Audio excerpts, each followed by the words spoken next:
you two. NQT Siobhan Croker is worried about treating students fairly, but she takes over 10 minutes to resolve minor disputes like this one. So what's the best way for teachers to manage the issue of fairness? Right, can we put all that behind us and can we carry on and get some work done? All right. That's not fair. She's not leaving. I do think it's really important, the whole fairness issue with them, particularly in a situation like that where I didn't know what had happened and I didn't want to single out one student because I can't. But I needed to know what happened. I needed to get to the bottom of it, and I didn't want to punish anybody without knowing what had happened. Sometimes there'll be issues of fairness and we've got to pay attention to it, but sometimes you and I have got to admit that for teenagers, saying something isn't fair is a piece of manipulation. There's so much potential in this group, don't waste your time. Now, I want you to listen really carefully to your language here. Right, can we put all that behind us and can we carry on and get some work done? If you need to talk to me about what happened, you can talk to me, all right? Okay? All right. If you want to talk to me, you can talk to me in a moment, all right? OK, what are you hearing? I'm asking a lot of questions. I've had maybe 3 questions, and I in my head, I'm not asking them. I'm saying to them, this is what's going to happen next. But it sounds to them as if it's a question. Can we put this behind us? Right, OK. Siobhan's next move is to talk to one of the girls involved individually. Right, I think I'm going to need to talk to a form tutor about this, OK? Because I think, all right, I think we need to move you into another group. I'm hearing a lot of, I think I'm going to suggest that. I'm going to ask you to, OK, all right. We just need the language stripped down.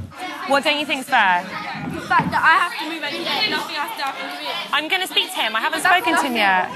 Yeah, but it's just so, I find it sometimes it's quite tricky. Just when you're trying to keep your eye on 30 other children, well, the 27 children in there, you're trying to keep your eye on all the other children and deal with what they have and to treat them fairly. And if you waste too much time, the rest of the class are going to possibly get off task. Lying behind all this, there's a big issue. You just said, and I heard you saying to some of the children in the room, you want to be fair to them.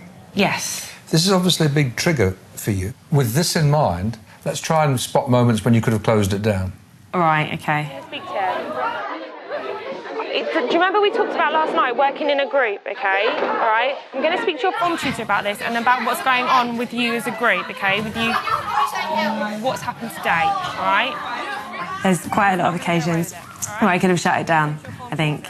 The standard kind of rules about basic assertive language is you break it down into 3 parts. You receive what's being said to you, you give the positive direction, and then you give an acknowledgement that asks for further compliance. OK. So you might say to me, it's not fair.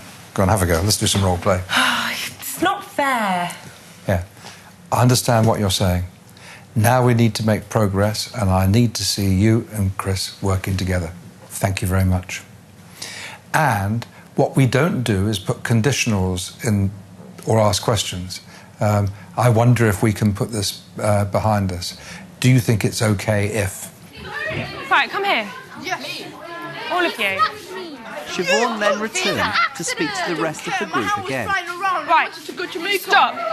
What happened? What happened?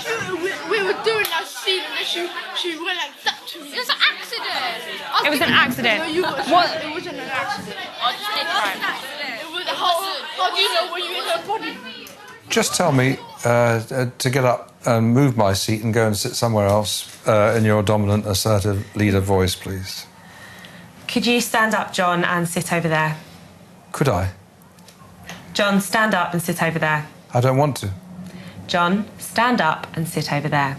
Whoa, OK, good. I'm getting frightened of you now. There's a bit of impact there. Let me tell you something. The fairest thing is that all the children in a room can work in an uninterrupted way and they all get the teacher's attention. That's true. You've got apparatus for being fair after the lesson. Right. And you're prepared to give me a limited time to hear my complaint. But it's not fair to listen to everybody's complaint in a lesson. Your fairness exists in your total relationship with them and the procedures that you follow outside the lesson. But the fairest thing is to keep the lesson going.